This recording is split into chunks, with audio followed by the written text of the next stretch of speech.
नमस्कार मित्रों, संस्कृत कक्षा में आपका एक बार पुनः स्वागत है। मैं आशा करती हूँ कि आप सब स्वस्थ होंगे और स्वस्थ रहें, बाहर ना निकलें, सुरक्षित रहें। देखिए, अपन ने पिछले वीडियो के अंतर्गत अपन ने समास प्रकरण का अध्ययन किया था और वहाँ हमारे समास प्रकरण पूरे हो गए थे। उसके पश्चात मैंने आपको कहा था कि अब हम इनसे रिलेटेड कुछ उदाहरण पढ़ेंगे और इनकी प्रश्नोत्तरी का अध्ययन भी करेंगे। तो जैसा कि आपको पता है कि मैंने आपको पहला समास बताया था केवल समास। केवल समास का कोई विशेष नाम दिया हुआ नहीं है समास प्रकरण के अंतर्गत। सेकंड मैंने आपको बताया था अव्ययी भाव समास। तो इसमें मैंने आपको बताया था कि पहला पद अव्यय होता है। तो पहले पद अव्यय में मैंने आपको निर, यथा, अनु, प्रति, हा, से इत्यादि, दुर इत्यादि अव्ययों का अध्ययन करवाया था। और इसमें मैंने आपको बताया था कि पहला पद जो होता है वही यहाँ पर मेन होता है, पहला पद ही मेन होता है तथा दूसरा पद इसमें संज्ञा होती है और पहला पद अव्यय ही होगा, इसकी ये पहचान बताई थी। सेकंड मैंने आपको बताया था तत्पुरुष समास। तत्पुरुष समास भी दो तरह का बताया था, समानाधिकरण तत्पुरुष और एक है व्याधिकरण तत्पुरुष। इस तरह से दो तत्पुरुष का भी मैंने आपको अध्ययन करवाया था, जिसके अंतर्गत अपने कर्मधारय समास और द्विगु समास दोनों तत्पुरुष के अंतर्गत ही आए थे। तत्पुरुष में मैंने आपको बताया था कि यहाँ पर पहले जो व्याधिकरण समानाधिकरण तत्पुरुष था उसके अंतर्गत तो विभक्तियाँ थी और समानाधिकरण तत्पुरुष के व्याधिकरण तत्पुरुष के अंतर्गत कर्मधारय और द्विगु समास था। तो कर्मधारय समास की परिभाषा बताई थी जो आपको ये थी कि पहला पद तो विशेषण था और दूसरा पद विशेष्य था, है ना। ठीक इसी तरह से द्वितीय जो आपको बताया था द्विगु समास। द्विगु समास के अंतर्गत पहला पद संख्यावाची तो दूसरा पद संज्ञा ही होना चाहिए था। इस तरह से हमने अध्ययन किया था और उसके पश्चात हमने द्वंद्व समास का अध्ययन किया था। द्वंद्व समास में मैंने आपको बताया था कि दोनों पदों की प्रधानता होती है और इसके पश्चात अपन ने बहुव्रीहि समास का अध्ययन किया था। बहुव्रीहि समास में ना तो पहला पद प्रधान था ना दूसरा पद प्रधान था, अपितु अन्य पद की प्रधानता थी। इस तरह से हमने बहुत सारे अपने उदाहरणों सहित हमने समासों का अध्ययन किया था और इसके पश्चात अब हम कुछ और उदाहरण हैं जो कि समास के अंतर्गत जिनका हम अध्ययन करते हैं। देखिए मित्रों, इसके पश्चात हम बिल्कुल एकदम निर्बाध गति से किस तरह से हम संस्कृत भाषा में उच्चारण कर सकते हैं, बातचीत कर सकते हैं, उसका भी मैं आपको थोड़ा सा एक ज्ञान करवाऊंगी। जैसे मान लो मैंने कहा मेरा नाम है, मेरा नाम राधा है या मेरा नाम प्रभा है, तो क्या बोलेंगे हम? मम नाम राधा। तो आप पूछेंगे किसी से, अगर आपको नाम पूछना है तो आप क्या बोलेंगे? त्वम नाम किम, त्वम नाम किम। तो इस तरह से अभी अपन प्रश्नोत्तरी करेंगे जिससे अपन को थोड़ा सा संस्कृत भाषा का विशेष रूप से ज्ञान भी होगा। देखिए आगे कुछ जो मैंने आपको बताए थे उदाहरण, उनका अध्ययन अभी हम यहाँ करते हैं। अब देखो पहला पद इसमें क्या है? अधि। अधि है तो अधि क्या हो गया? एक उपसर्ग। अधि क्या हो गया? एक उपसर्ग हो गया, है ना। और क्या हो गया? यह अव्यय भी है ना। तो मैंने आपको बताया था कि इसमें किसकी प्रधानता होती है? पहले पद की प्रधानता होती है। इसमें किसकी प्रधानता होती है? पहले पद की प्रधानता होती है। और पहला पद क्या बताया था? अव्यय होता है। पहला पद क्या होता है?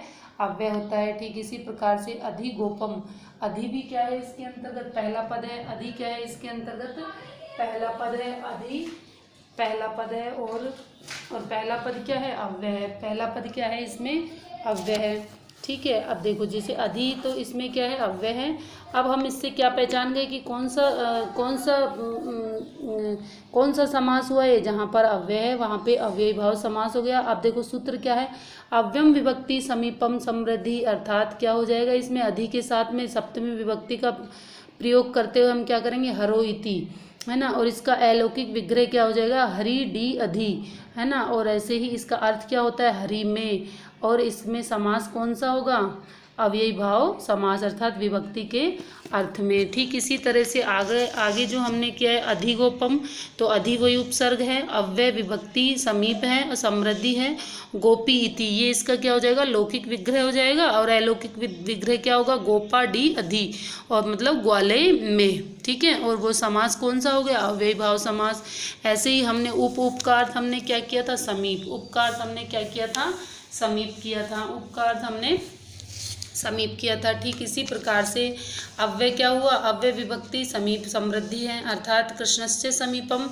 अब मैंने आपको बताया था कि इसमें जो समीप के अर्थ में षष्ठी विभक्ति का प्रयोग हो जाता है। इसका लौकिक विग्रह क्या होगा, लौकिक विग्रह तो कृष्णस्य समीपम, अलौकिक विग्रह कृष्ण यश उप समीपम, है ना, उप अर्थात देखो, है ना। अब देखिए, अब ये यश क्यों आया यहाँ पे, ये क्यों आया, ये क्यों आया, ये अपने जो प्रत्यय हैं उनका यहाँ पे प्रयोग इन्होंने किया है, कृष्ण के समीप अर्थात समीप अर्थ में। ठीक इसी तरह से सुमृद्धम अव्यय विभक्ति समीप समृद्धि मंत्राणाम मद्र आम सु, मद्र देश के राजाओं की भी समृद्धि अर्थात समृद्धि अर्थ में।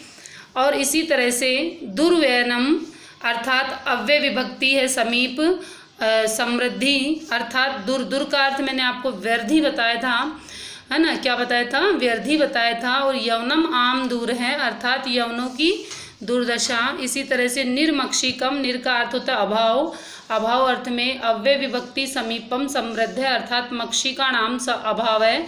ऐसे ही मक्षी का आम निरय अर्थात मक्खियों का अभाव, और अभाव अर्थ में यह प्रयोग हुआ है। ऐसे ही अति, अति का अर्थ था, मैंने आपको बताया था कि अति का अर्थ क्या था, संप्रति अर्थात अव्यम विभक्ति समीप है समृद्धि। निद्रा संप्रति न युज्यते, ऐसे ही निद्रा यश अति, निद्रा इस समय उचित नहीं है, और असंप्रति अर्थ में।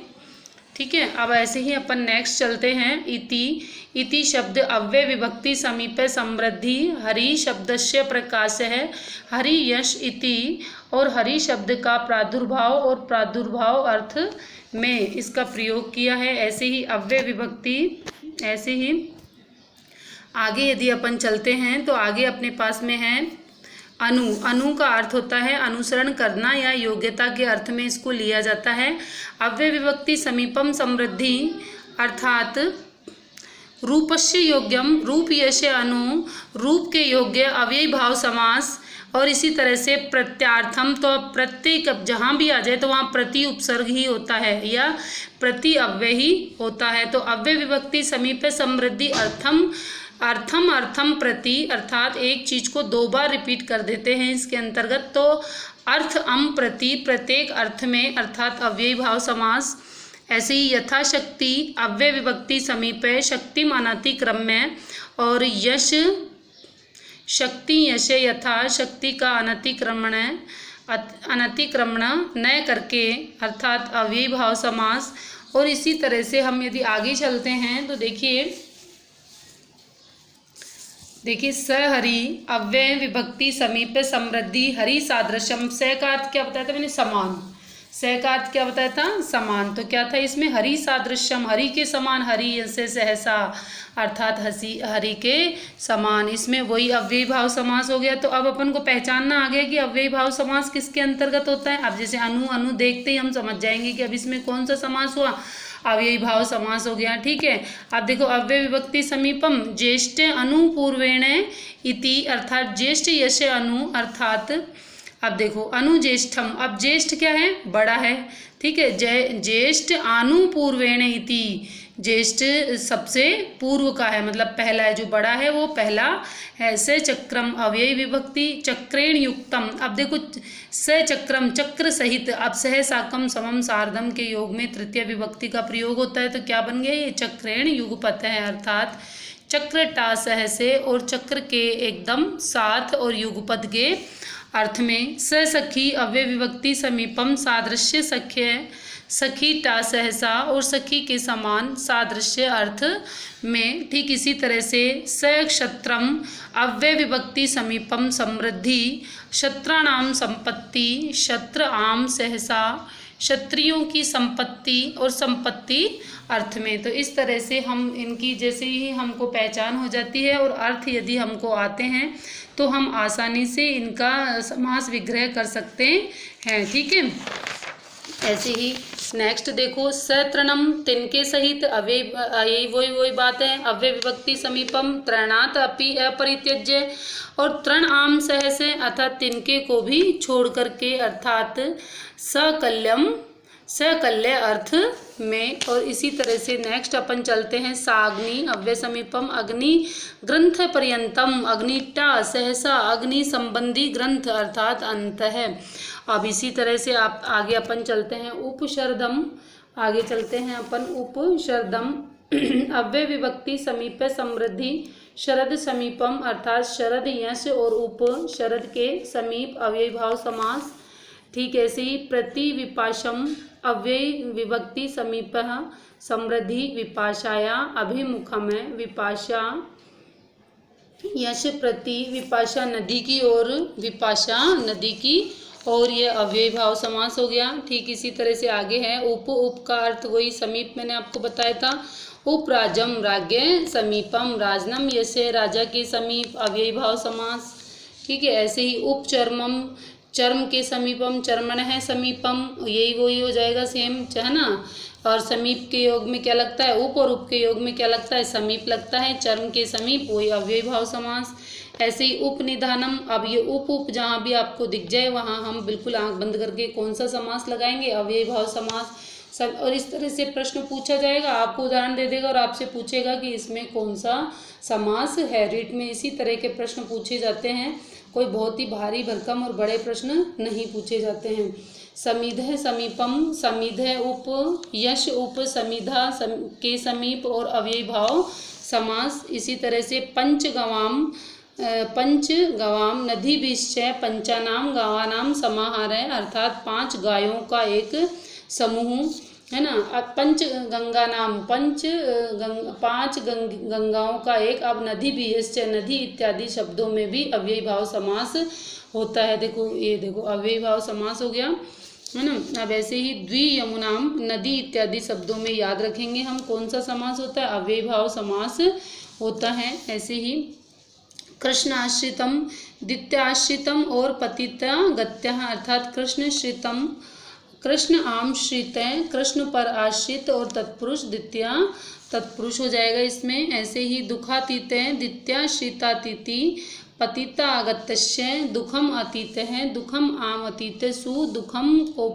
को पार हुआ और तृतीया तत्पुरुष द्वितीया। ऐसे ही नेक्स्ट है अपने पास में कूप पतित है द्वितीयाश्रितातीत और पतिता तैस्य कूपम पतित है अर्थात कूप आम अतीत सु कुएं में गिरा हुआ और तत्पुरुष द्वितीया। ठीक ऐसे ही आगे है ग्राम गत है द्वितीयाश्रित है पतिता गत्यस्य अर्थात ग्रामम गत है ग्राम आम गत सु ये अलौकिक विग्रह हुआ गांव को गया हुआ और तृतीया तत्पुरुष में द्वितीय तत्पुरुष। ऐसे ही कुपस्ताश्त अब मैंने बताया था इसमें आपको उत्तर पद की प्रधानता होती है। गांव तो है ही लेकिन जाना इसमें क्या हो गया विशेष हो गया है ना, इसलिए क्या बन गया ये द्वितीय तत्पुरुष बन गया। इसमें तत्पुरुष की प्रधानता है मतलब इसमें उत्तर पद की प्रधानता है इसलिए यह तत्पुरुष समास हो गया। ऐसे सुख प्राप्त है द्वितीयाश्रित पतितायस्य ऐसी सुखम प्राप्त है सुख आम प्राप्त सु सुख को प्राप्त हुआ और तत्पुरुष द्वितीया। ठीक इसी तरह से दुखापन्न है अर्थात दुखापन्न है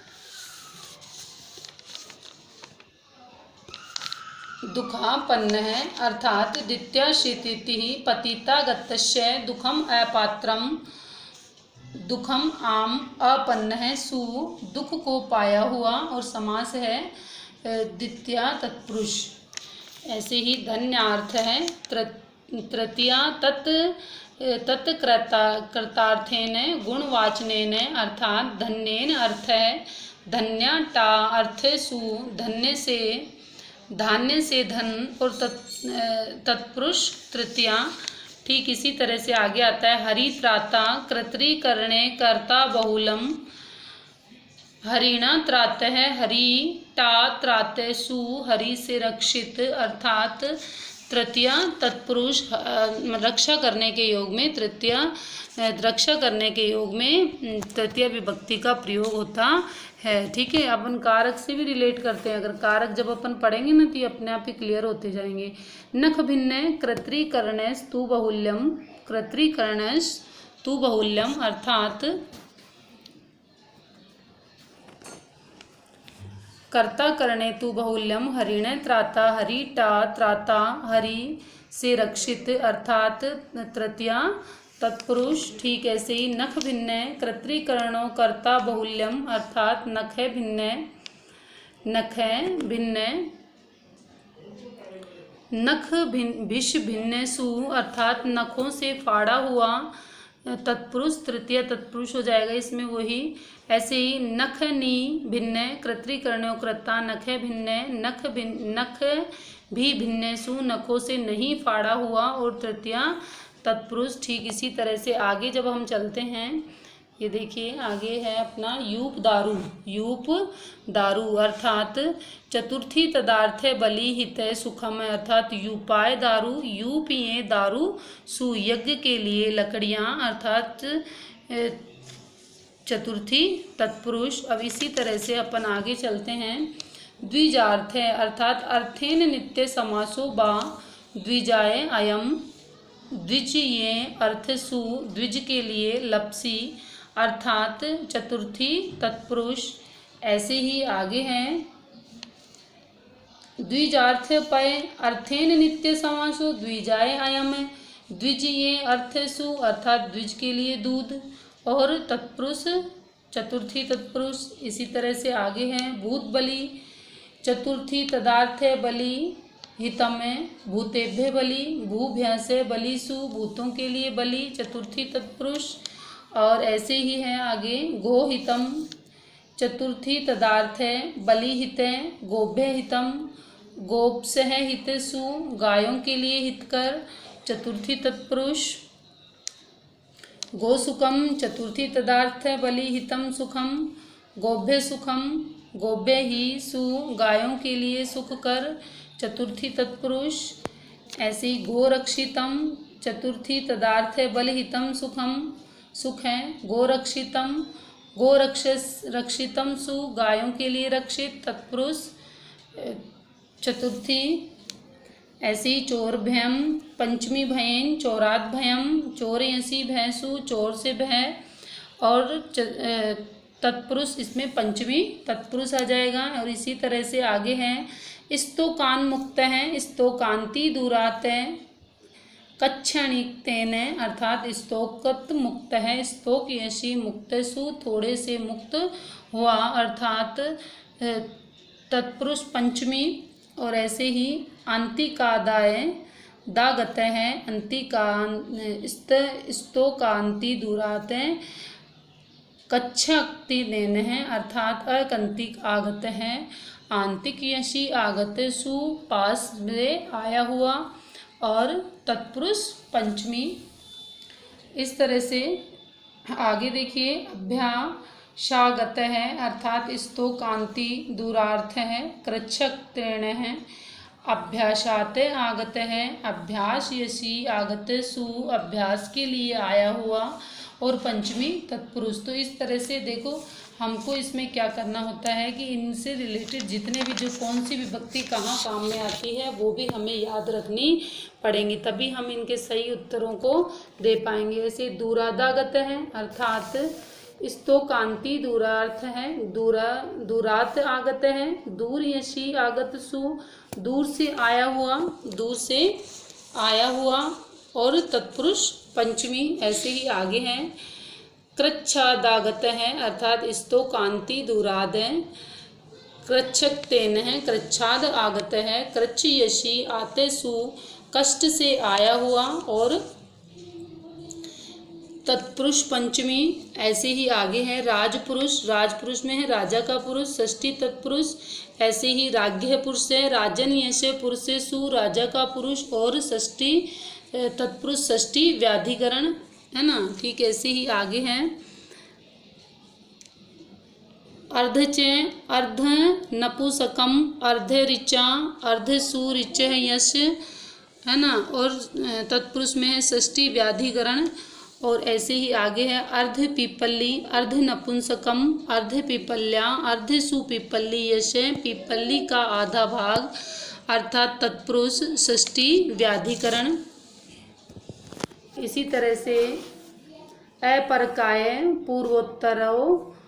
पूर्वोत्तरे मेकादेश अधिकम अपरम कायस्य अपरम अम कायस्य और शरीर के पीछे का भाग और इसमें है षष्ठी व्याधिकरण। और इसी तरह से अक्ष सोंडे पूर्वोत्तर अपराधोत्तर मेकादेश नेकाधिक है, अर्थात अक्षिशु सोंडे अक्ष सुप सोंडे सु पांसे फेंकने में चतुर और इसमें सप्तमी तत्पुरुष आ जाएगा। और इसी तरह से अक्ष कुशल पूर्वोत्तर अक्षेशु कुशल है अक्ष सुप कुशल सु पासे फेंकने में कुशल सप्तमी तत्पुरुष। ऐसे ही आगे है प्राप्त जीविका द्वितीयाश्रित पतितः प्राप्त जीविका प्राप्त सुजीविका आम जीविका को प्राप्त हुआ द्वितीय तत्पुरुष। ऐसे ही नेक्स्ट है अपने अपन्य जीविक है द्वितीयाश्रित पतित है अपन्यो जीविका में अपन्य सुजीविका आम है जीविका को प्राप्त हुआ द्वितीय तत्पुरुष। और इसी तरह से आगे चलता है अश्व कीर्ति कृत्रिकरणो कृता बहुलम अश्वेन क्रीता अश्वता किते टाप अश्व के द्वारा खरीदी गई तृतीय तत्पुरुष। ऐसे ही आगे है पूर्व पुकाम शमी अर्थात दिक् संख्ये संज्ञानम पूर्व चे असो इशु काम शमी पूर्व सु इशु काम शमीन सु प्राचीन काल के किसी ग्राम का नाम है विभक्ति पूर्वपद कर्म धार्य।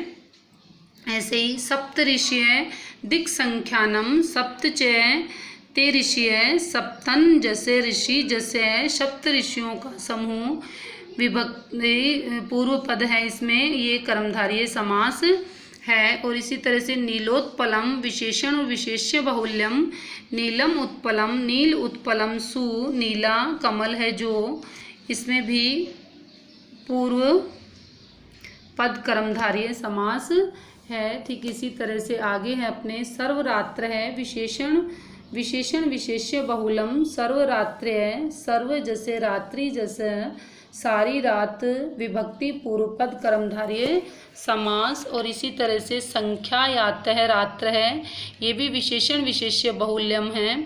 संख्या याता यात्र है रात्र है संख्या जाता जस रात्रि गिनी हुई रात और इसमें भी कर्मधारय समास होगा। ऐसे ही शक पार्थिव है शकानाम पार्थिवा दीनाम में शक प्रियसु पार्थिवेसु शक प्रियसु पार्थिवेसु शक में रुचि रखने वाला राजा अर्थात विभक्ति पूर्वपद कर्मधारय समास। ठीक इसी तरह से देव ब्राह्मण है शक पार्थिवा देव ब्राह्मण है शक पार्थिवा वादी नाम है देव सुब्राह्मण सुदेव के समान पूजक ब्राह्मण। और इसमें भी विभक्ति पूर्वपद कर्मधारय समास है। ऐसे ही महाजातीय महन सन्महत महाराज ऐसे देखो परम राज है सन्महत मोत्कृष्ट है अर्थात परम चासो राजा परम सुराजनसु बड़ा राजा अर्थात विभक्ति पूर्वपद कर्मधारय है तो यहाँ पे समास कौन सा हो जाएगा कर्मधारय। और इसी तरह से आगे है महाराजा महान चासो महान चे असो राजा चे ऐसे ही महान सुराजनसु महाराज और इसमें है विभक्ति पूर्वपद कर्मधारय समास। और इसी तरह से हम आगे देखते हैं महाजातीय सन्महत परमोत्कृष्ट है महाप्रकार है महत जातीय रहे बड़े ढंग का और इसमें विभक्ति पूर्वपद कर्मधारय समास है। और इसी तरह से ये हमारा कर्मधारय समास तक के जो उदाहरण थे वो कंप्लीट हुए। ऐसे घनश्याम भी ले लेते हैं अपन उपमानी ने घन इव श्याम है और घन सुश्याम है बादलों के समान श्याम और उपमान पूर्वपद कर्मधारय समास। तो इस तरह से हमने आज जो विशेष उदाहरण पढ़े हैं वो अव्ययी भाव समास के एक हमारे तत्पुरुष समास के और तत्पुरुष का एक भाग कर्मधारय समास के हमने उदाहरणों का अध्ययन किया है। तत्पुरुष समास की प्रथमा से लेकर सप्तमी विभक्ति तक के उदाहरणों का भी अध्ययन हमने किया है।